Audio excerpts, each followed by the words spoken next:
सलाखे से जंगों पर पाकिस्तान जिंदाबाद के मुहर न लगा दिए जाए, इसको समाप्त करने के लिए डॉक्टर श्यामा प्रसाद मुखर्जी जी ने संघर्ष करने का काम कर रहे थे। और उसी समय कांग्रेस की सरकार ने डॉक्टर श्यामा प्रसाद मुखर्जी को कश्मीर में, जम्मू कश्मीर में बंद करने का काम किया। और यहाँ तक कहा जाता है कि वहां जेल के अंदर ही उनकी हत्या कर दी गई, यानी कांग्रेस ने उनकी जान ले ली। तो जहां हुए बलिदान मुखर्जी वह कश्मीर हमारा है। तो एक पैर जेल में, जेल यानी संघर्ष का प्रतीक, लड़ाई का प्रतीक।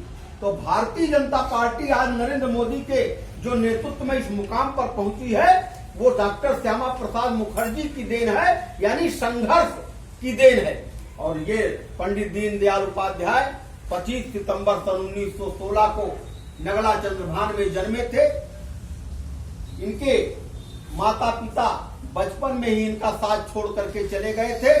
इनके भरण पोषण की जिम्मेदारी इनके नाना यहाँ थी।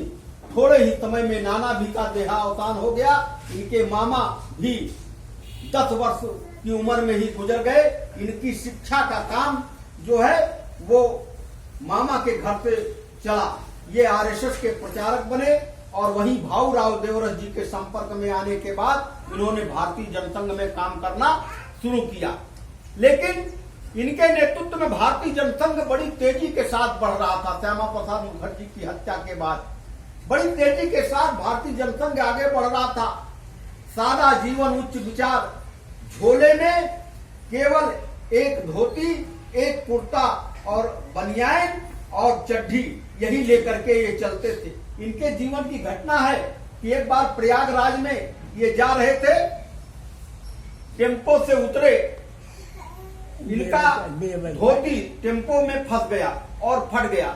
जो 5-6 कार्यकर्ता थे उन लोगों ने कहा कि लाइए इसको सिलवा देते हैं। उन्होंने कहा पंडित दीनदयाल उपाध्याय जी ने कि मेरे पास पैसा नहीं है और ये जो पैसा है ये संघ की गुरुदक्षिणा का पैसा है। इस पैसे को मैं इसमें लगा नहीं सकता हूं क्योंकि ये पैसा राष्ट्र का पैसा है, ये पैसा मेरा नहीं है, फटा रहने दो, मैं